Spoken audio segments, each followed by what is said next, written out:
الله الرحمن الرحيم. الحمد لله رب العالمين الرحمن الرحيم مالك يوم الدين، والصلاة والسلام على سيد الأنبياء والمرسلين وعلى آله وأصحابه الصادقين المعلمين المبلغين ومن تبعهم بإحسان إلى يوم الدين. أما بعد، فأعوذ بالله من الشيطان الرجيم. بسم الله الرحمن الرحيم.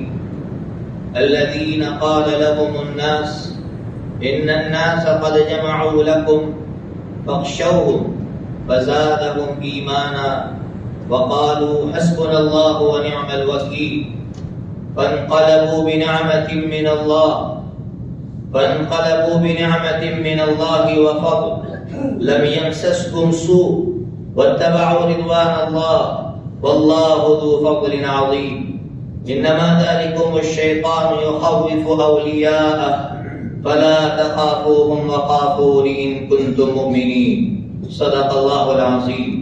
وقال النبي صلى الله تعالى عليه وسلم: تركت فيكم أمرين إن تمسكتم بهما لن تضلوا، كتاب الله وسنتي، وفي رواية كتاب الله وعترتي، أو كما قال عليه الصلاة والسلام. واجب الاحترام معزز علماء کرام اور میرے معزز دینی بھائیوں، اس وقت کی جو صورتحال ہے، اس صورتحال کو لے کر امت میں دو طبقے ہو گئے ہیں. ایک طبقہ وہ ہے جو حالات کی وجہ سے اللہ تبارک و تعالی سے مایوس ہو چکا ہے، دین اسلام سے مایوس ہو چکا ہے. اور ایک طبقہ وہ ہے کہ جو ابھی تک ساحل پر بیٹھ کر طوفان کا نظارہ کر رہا ہے، یعنی ابھی بھی غفلت کا شکار ہے، ہوش کے ناخن نہیں لے رہا کہ اللہ رب العزت کیا کہنا چاہ رہے ہیں. ان حالات کے باوجود وہ ابھی تک انتظار میں ہے کہ کوئی طوفان آئے. بہرحال اس وقت دو طبقے ہو گئے ہیں. ایک طبقہ حالات کو لے کر اللہ تعالیٰ سے جو مایوس ہو رہا ہے، ان کے لیے میں نے چوتھے پارے کی ایک آیت پڑھی. اس آیت کا بیک گراؤنڈ سمجھئے، اس کا پس منظر سمجھئے کہ یہ آیت کیا کہہ رہی ہے. جنگ احد میں آپ جانتے ہیں 70 صحابہ کرام 70 صحابہ کرام شہید ہو گئے تھے، اور نہ جانے کتنے صحابہ زخمی ہو گئے تھے. اور دوسری طرف آپ جانتے ہیں حضرت نبی پاک صلی اللہ تعالی علیہ وسلم کی وفات کی افواہ پھیلی تھی، جس افواہ نے مسلمانوں کی چولے ہلا کر رکھ دی تھی، مسلمانوں کے قدم کو ہلا کر رکھ دیا تھا. ایسے حالات میں جبکہ صحابہ کرام جسموں کے اعتبار سے زخموں سے چور ہے، ان کے دل گرچی ہو چکے تھے، ایسے ماحول میں حضرت نبی پاک صلی اللہ تعالی علیہ وسلم اعلان فرما رہے ہیں کہ ہمیں ان مشرکین کا پیچھا کرنا ہے، ان کا تعاقب کرنا ہے. آپ اندازہ لگائیے کہ ایک طرف 70 لوگ شہید ہو گئے ہیں اور جو بچے ہیں وہ زخموں سے چور ہیں، ان کے دل گرچی ہو چکے ہیں. ان کی آنکھوں نے حضرت سیدنا حمزہ رضی اللہ تعالیٰ عنہ کے کلیجے کو دیکھا ہے، ٹکڑا ہوتے ہوئے ان کے جسم کو دیکھا ہے. ایسے روح فرسا حالات میں جب اعلان ہوتا ہے کہ ہمیں ان کا پیچھا کرنا ہے، صحابہ کرام کی جماعت نکلتی ہے. غزوہ حمراء الاسد جس کو کہا جاتا ہے، ایک جگہ کا نام ہے حمراء الاسد، وہاں جا کر یہ قافلہ پڑاؤ ڈالتا ہے. جب یہ قافلہ وہاں پہنچتا ہے، مشرکین کی نیندیں اڑ جاتی ہے، ابو سفیان کی نیندیں اڑ جاتی ہے کہ یہ کیسے لوگ ہیں، زخم سے چور ہے. لیکن جب ان پر یہ اعلان ہوتا ہے ان کے سامنے کہ دشمن کا پیچھا کرنا ہے، ان حالات میں بھی دشمن کا پیچھا کرتے ہوئے یہ حمراء الاسد تک پہنچ گئے ہیں. ابو سفیان کے جب ہوش اڑ گئے، ابو سفیان نے چال چلی. جب اس وقت سیاسی لوگ ساتھ چال چلتے ہیں، اس وقت کی سیاسی چال یہ تھی کہ ایک وفد، ایک بٹالین، ایک جماعت جس کا نام ہے وفد عبد القیس، وہ مدینہ منورہ جا رہا تھا، ان کو پیسے دیے اور پیسے دے کر یہ کہا تمہیں راستے میں مسلمانوں کی جماعت ملے گی، ان سے جا کر کہنا کہ مشرکین نے تمہارے خلاف ہتھیار سے لیس ہو کر ایک جماعت تیار کی ہے، اسباب سے لیس ہو کر تمہارے خلاف ایک جماعت تیار کی ہے، جا کر ان کو ڈرانا، ان کے دل و دماغ میں خوف بٹھا دینا۔ یہ وفد آتا ہے اور یہ وفد آ کر کہہ رہا ہے، قرآن کریم یہی بات بیان کر رہا ہے، الذین قال لهم الناس، الذین قال لهم الناس ان الناس قد جمعوا لكم، کہہ رہے ہیں یہ لوگ آ کر جو میڈیا کا کام کر رہے ہیں، ذرائع ابلاغ کا کام کر رہے ہیں، آ کر مسلمانوں سے کہہ رہے ہیں کہ تمہارے لیے یہ مشرکین مکہ جمع ہو چکے ہیں، ہتھیاروں سے لیس جماعت تمہارے خلاف جمع ہو چکی ہے، فخشوہم، تم ان سے ڈرو۔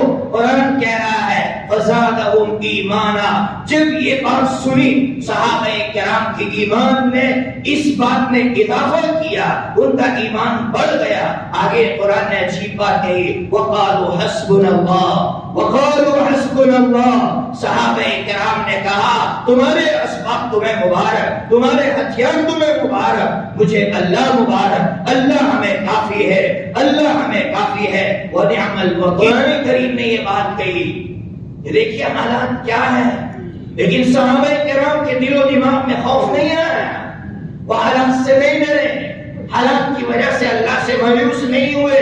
اس لیے مسلمانوں اپنے دل و دماغ میں سے غیر اللہ کا خوف نکال دو، ورنہ میں آپ کو سنا رہا ہوں، اس مسجد میں بیٹھ کر میں نے ایسے نوجوانوں سے ملاقات کی ہے جو صرف ان حالات کی وجہ سے اسلام چھوڑ کر مرتد ہو گئے۔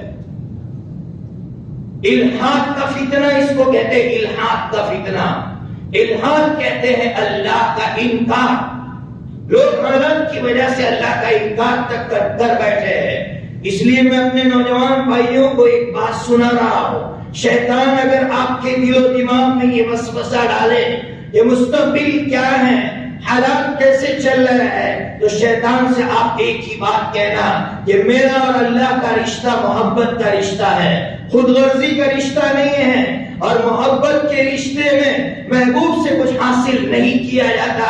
محبوب اگر ہمیں حالات میں رکھے گا ہمیں منظور ہے، محبوب ہمیں اچھے حالات میں رکھے گا ہمیں منظور ہے، محبوب ہمیں برے حالات میں رکھے گا ہمیں منظور ہے۔ ہم نماز پڑھ کے اللہ سے اچھے حالات نہیں چاہتے ہیں، اگر نماز پڑھ کے ہم اس انتظار میں ہیں کہ اللہ ہمیں اچھے حالات میں رکھے تو ہم اللہ کے خود غرض بندے ہو گئے ہیں، اللہ سے محبت رکھنے والے بندے نہیں۔ اس لیے شیطان سے کہہ دو کہ ہمارا اللہ سے رشتہ محبت کا ہے، ہمارا اللہ سے رشتہ خود غرضی کا نہیں ہے۔ میں نے حدیث پڑھی، یہ حدیث آپ نے بارہا سنی ہوگی، لیکن اس کی تشریح جو کر رہا وہ سنیے گا۔ آقا صلی اللہ تعالی علیہ وسلم نے فرمایا میں تمہارے درمیان دو چیزیں چھوڑ کر جا رہا ہوں، اگر ان دو چیزوں کو تھام لو گے کبھی گمراہ نہیں ہوں گے۔ نمبر 1 کتاب اللہ، قرآن مجید۔ نمبر 2 پر فرمایا میرے خاندان کو مت چھوڑنا۔ کیا مطلب؟ میرے خاندان کی زندگی پڑھنا، میرے خاندان کی زندگی کا ایک ایک واقعہ تمہاری رہبری کرے گا اور قیامت تک تمہاری رہبری کرے گا۔ کیا مطلب؟ آپ سیدنا حسین رضی اللہ عنہ کی زندگی پڑھیے کہ یہ وہ نواسا ہے جس کے نانا نے پل پل زندگی کے ایک ایک پل میں مشکلات سے ان زندگیاں گزاری ہے، ایک پل آپ چین سے نہیں بیٹھے ہیں، یہ ان کا نواسا ہے۔ اس نواسے کو پلکوں پر بٹھانا چاہیے تھا، اسٹیج کی زینت بنانا چاہیے تھا، لیکن یہ وہ نواسا ہے کہ جب شہید ہوتا ہے تو ابن زیاد آرڈر بھیجتا ہے، عمر بن سعد سے کہتا ہے کہ کپڑے اتار دو۔ سیدنا حسین رضی اللہ عنہ کے کپڑے اتارے جاتے ہیں، گھوڑے دوڑا بڑھا دو. یہ ظالم کھولے دوہراتا ہے. جب آپ کا جسم چورا چورا ہو جاتا ہے, ایک ایک گوٹی الگ ہو جاتی ہے اور آپ کی ہڈیاں چورا چورا ہو جاتی ہے. آپ کی بہن حضرت زینب سامنے کھڑی ہوتی ہے, وہ چیخ پڑتی ہے, عربی میں اشعار پڑھتی ہے, وا محمد وا محمد صلی علیک الالہ و ملکوت السماء ھذا حسین بن عرا مزمل بالدماء مقطع بالاعضاء. کہہ رہی ہے اے نانا جان, آپ پر اللہ کی رحمتیں ہو, آپ پر فرشتے دعائیں, آپ استغفار کریں. آگے عجیب بات کہہ رہی ہے, یہ آپ کا نواسا چٹیل میدان میں پڑا ہے, آپ کا نواسا خون کی چادر اوڑھ کر پڑا ہے, اس کا جسم بکھر گیا ہے, اس کا جسم چورا چورا ہو گیا ہے. آپ اندازہ لگائیے, کیا میرے گھر میں ایسے حالات ہیں؟ نہیں ہے میرے گھر میں ایسے حالات. پھر حالات کسے کہہ رہے ہیں ہم؟ بات یہاں پوری نہیں ہوتی, سنیے گا. میں اہل بیت کے حالات سنا رہا ہوں. حضرت امام زید رحمت اللہ علیہ, شاید ہماری قوم نے ان کا نام نہ سنا ہو. امام زید رحمت اللہ علیہ حضرت سیدنا حسین رضی اللہ عنہ کے پوتے ہیں. امام زید رحمت اللہ علیہ کے زمانے میں ایک بادشاہ تھا, اس کا نام تھا ہشام بن عبد الملک. ہشام بن عبد الملک ظلم شروع کرتا ہے, حضرت اس کو لے کر بھیجتے ہیں, اس کو زبان سے سمجھاتے ہیں ظلم سے باز آ جا, لیکن ظلم سے باز نہیں آتا. حضرت اس کے خلاف جنگ چھیڑتے ہیں. آپ اعلان کرتے پبلک میں, کون میرا ساتھ دے گا ظلم کو ختم کرنے کے لیے؟ تو کچھ لوگوں نے یہ کہا ایک شرط پر ہم آپ کا ساتھ دیں گے. کیا شرط ہے؟ کہا ایک ہی شرط ہے, تم ابو بکر کو اور عمر کو گالی دو. حضرت زید رحمت اللہ علیہ نے کہا یہ نہیں ہو سکتا. وہ لوگ حضرت زید کو چھوڑ کر چلے گئے. ان کو آج بھی رافضی کہا جاتا ہے, شیعہ کہا جاتا ہے. جو امام زید کو تنہا چھوڑ کر چلے گئے تھے, کبھی شیعوں سے ملاقات ہو, ان کا گریبان پکڑ کر ان سے پوچھنا امام زید کو تنہا چھوڑنے والا کون تھا. اگر انہوں نے تاریخ پڑھی ہوگی ان کا سر جھک جائے گا کہ اہل بیت سے محبت کا دعویٰ کر رہے ہو. سب سے زیادہ اہل بیت کو تڑپایا ہے تو تم لوگوں نے تڑپایا ہے. بہرحال یہ امام زید ہیں جو وقت کے بادشاہ کے خلاف ظلم کے خاتمے کے لیے کھڑے ہیں. آپ لڑتے ہیں 218 افراد پر مشتمل لشکر کے ساتھ, شہید ہو جاتے ہیں. ظلم کی انتہا, ظلم کی انتہا.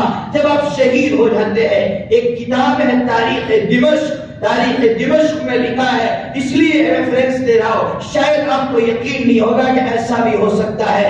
آپ کے پاکیزہ جسم کو شہر کے کنارے پر ننگا اوریانیت کی حالت میں 3 سال تک لٹکایا گیا, لیکن مسلمانوں میں سے کوئی ایک بندہ بھی ایسا نہیں تھا جو کھڑے ہو کر یہ کہہ سکے یہ تو آل نبی کے ساتھ کیا کر رہا ہے.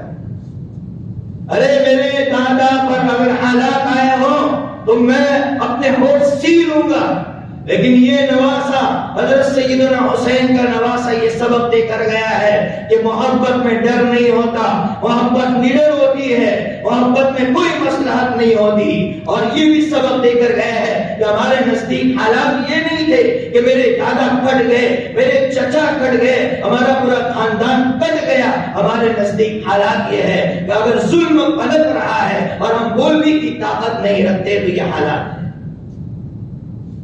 اہل بیت میں ایک بہت بڑے اللہ کے ولی گزرے ہیں, امام محمد, جن کو یہ شیعہ مہدی کہتے ہیں, اور ابھی بھی جا کے ایک غار, ایک گفا کے سامنے کھڑے رہتے ہیں, انتظار میں یہ باہر نکلیں گے, جن کو یہ لوگ مہدی کہتے ہیں. یہ حضرت امام محمد جن کو نفس زکیہ کہا جاتا ہے, یہ حضرت حسن رضی اللہ عنہ کے بڑ ہوتے ہیں. حضرت امام محمد رحمت اللہ علیہ کو جب خبر ملتی ہے کہ عباسی خلیفہ منصور نے دھوکہ دیا ہے, آپ اس کے خلاف کھڑے ہوتے ہیں. آپ کے گھرانے کے 11 بندوں کو یہ منصور مدینہ سے اٹھاتا ہے اور عراق تک لے جاتا ہے, عراق کی جیل میں پیک کرتا ہے, بند کرتا ہے.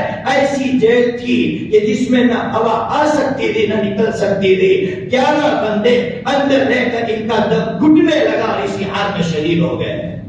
11 بندوں میں آپ کے والد محترم بھی تھے, آپ کے چچا بھی تھے, آپ کے بھائی بھی تھے, لیکن یہ سبق دے کر گئے ہیں کہ مسلمانوں حالات کیا ہے, تم کن کو حالات سمجھ رہے ہو اور کس طرف تم جا رہے ہو.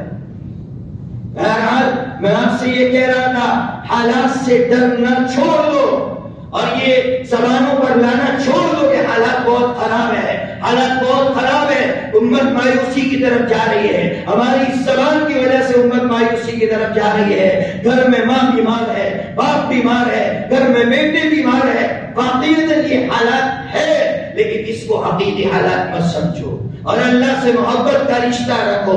علماء نے لکھا ہے کیسے پتا چلے گا کہ میرا رشتہ اللہ سے محبت کا ہے یا خود غرضی کا ہے؟ علماء نے لکھا ہے حالات آنے کے بعد بھی اگر آپ کا تعلق اللہ سے قوی ہے، ابھی بھی آپ کی عبادتوں میں کمزوریاں نہیں آئی ہے، تو سمجھ جاؤ آپ کا رب آپ سے راضی ہے، آپ کا رشتہ محبت کا ہے۔ اور اگر حالات آنے کے بعد آپ رب سے دور ہو گئے تو سمجھ جاؤ کہ ہمارا رشتہ اللہ سے خود غرضی کا تھا۔ اس لیے ایک شاعر نے بڑی پیاری بات کہی تھی، یہ سن کے ہوئے جاری آنکھوں سے میرے آنسو، یہ سن کے ہوئے جاری آنکھوں سے میرے آنسو، قسمت ہے محبت میں رونا جسے آ جائے۔ آقا، آقا سے اللہ مراد ہے، آقا گدا پرور سائل ہو تیرے در پر، میں اور تو کیا مانگوں تو ہی مجھے مل جائے۔ ہمیں اور کچھ نہیں چاہیے، ہم صرف اللہ کو پانا چاہتے ہیں، ہمارا رشتہ اللہ سے محبت کا ہے۔ تو بہرحال ایک طبقہ وہ ہے جو حالات سے مایوس ہے، میں نے ان کے لیے کچھ واقعات سنائے اور ان کی آیتیں سنائی، اور ایک دوسرا طبقہ جو حالات آنے کے باوجود بھی ہوش کے ناخن نہیں لے رہا ہے۔ اور حالات کا مطلب کیا ہے میں سنا رہا ہوں، آپ بمبئی کی سرزمین پر رہتے ہیں، اذان کا سننا اور اذان کا دینا ہمارے اختیار میں تھا، لیکن اس وقت بھی ہم اذان نہیں سن رہے تھے، اللہ نے اذان کی نعمت سے محروم رکھا۔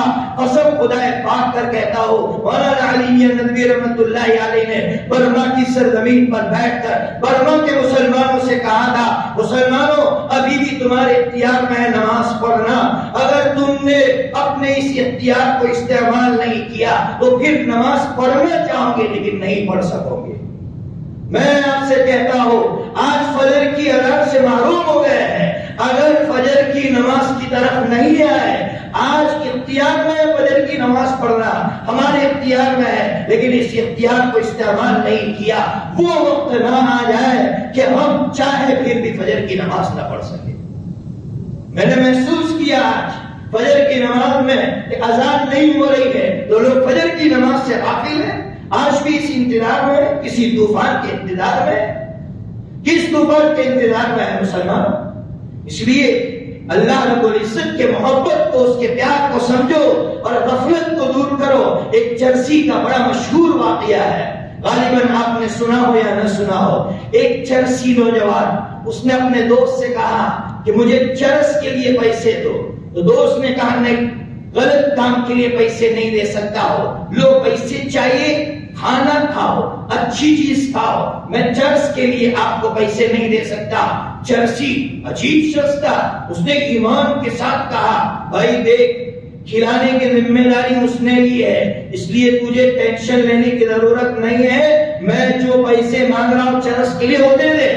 دوست پتہ نہیں کیسا اثر ڈالا اس کی اس بات نے، دوست نے پیسے تو دے دیے لیکن پیسے دینے کے بعد پیچھا کیا اس کا کہ یہ کہہ رہا تھا کہ اللہ نے کھلانے کی ذمہ داری لی ہے، چلو دیکھو تو صحیح کیسے اس کا رب اس کو کھلاتا ہے۔ پیچھا کرتے کرتے ہوئے جب گیا، ایک جگہ شادی ہو رہی تھی، شادی کا فنکشن تھا، لوگ بریانی لے کر جا رہے تھے، ایک لڑکا لے کر جا رہا تھا، ٹکر لگی، بریانی نیچے گر گئی، اس نے وہ پلیٹ اونڈیل دی اور خالی پلیٹ لے کر چلا گیا۔ وہ چرسی آیا اور مزے لے کر گرم بریانی کھا رہا تھا، اس کا دوست آیا، اس نے دیکھا، پریشان ہو گیا کہ ہاں اس نے تو کہا تھا کہ کھلانے کی ذمہ داری اس نے لی ہے، لیکن آگے کا جو جملہ ہے شاید ہمیں رلا دے اگر ہمارا دل زندہ ہے۔ اس نے کہا اس رب سے میری کٹی چل رہی ہے اس لیے پلیٹ میں نہیں کھلا رہا ہے، جب میری دوستی ہو جائے گی تو مجھے پلیٹ میں کھلائے گا۔ میرے بھائیوں، وہ اللہ ہمیں پلیٹ میں کھلا رہا ہے، پلیٹ میں کھلا رہا ہے، ابھی بھی پلیٹ میں کھلا رہا ہے۔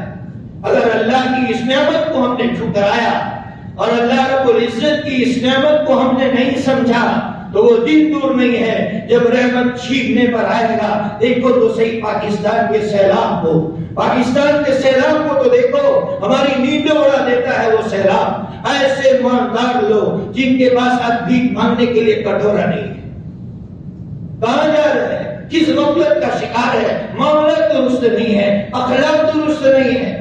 حضرت مفتی سعید احمد صاحب پالنپوری نور اللہ مرکزہ نے اپنی کتاب کے اندر ایک واقعہ لکھا ہے، معاملات کے تعلق سے ایک واقعہ سناتا ہو۔ معاملات جب سنتے ہیں کہ لوگوں کی یہ معاملات ہے، حضرت مفتی صاحب فرماتے ہیں کہ ایک پیپر والا تھا، نان مسلم تھا، لالا جی جن کو کہتے تھے۔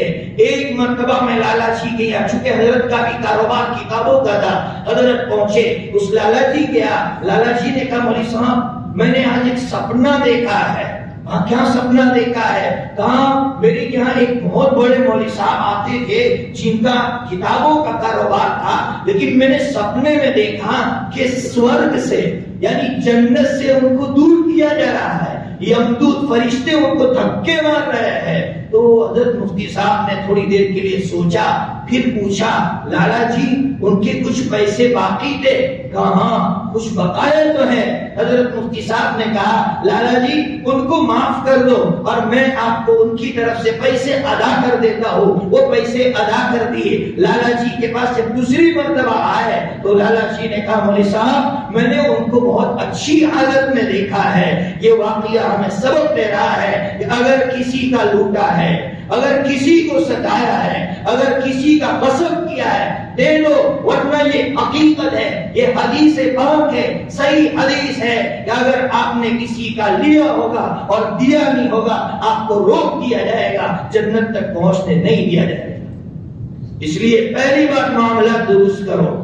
نمبر 2 جو ایک بہت بڑی حقیقت ہے کہ اس وقت ہر انسان خود غرض بنتا جا رہا ہے، خود غرض بنتا جا رہا ہے، اپنے مفاد میں امت کے ٹکڑے کر رہا ہے۔ آپ دیکھ رہے ہیں کیا نہیں ہوا، امت کے ساتھ کیا نہیں ہوا۔ لوگوں نے کرسیوں کی خاطر عظیم ترین منصب کو رسوا کر دیا، صرف کرسی کی خاطر عظیم ترین کام کو رسوا کر دیا۔ اس لیے میں آپ کو ایک سچی حقیقت سناتا ہوں تاریخ کی۔ مسلم پرسنل لا کا نام آپ نے سنا ہوگا، اس کے بانی حضرت قاری طیب صاحب رحمۃ اللہ علیہ تھے۔ حضرت قاری طیب صاحب رحمۃ اللہ علیہ کا جب انتقال ہوا، حضرت قاری صاحب کے بعد 3 بندے اس کے امیدوار تھے پبلک کی نظر میں۔ نمبر 1 حضرت قاری صاحب کے صاحبزادے حضرت مولانا سالم صاحب نور اللہ مرقدہ۔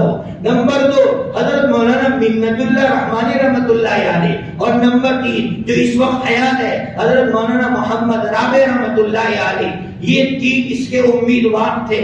پبلک کا رجحان یہ تھا کہ حضرت مولانا سالم صاحب کو بنایا جائے صدر، اس لیے کہ باپ بانی تھا، باپ کے بعد ان کا حق بنتا ہے اور صلاحیتیں بھی تھی۔ اور نمبر 2 مولانا منت اللہ رحمانی آپ کے شاگرد تھے، آپ کے شاگرد تھے، اور مولانا رابع صاحب ان کے مقابلے میں کوئی بڑے شخص نہیں تھے، لیکن قربان جاؤ حضرت مولانا سالم صاحب نور اللہ مرقدہ کے اس عمل پر حضرت مولانا نے خود استعفا دے دیا اور یہ کہا کہ مجھے صدارت نہیں چاہیے، میں کام چاہتا ہوں۔ حضرت مولانا سے پوچھا گیا حضرت آپ نے اتنے بڑے منصب کو کیوں ٹکرا دیا؟ حضرت نے کہا مجھے محسوس ہو رہا تھا میری وجہ سے امت کے ٹکڑے ہو جائیں گے، میں نے امت کو بچانے کے لیے اپنے آپ کو پیچھے ہٹا لیا۔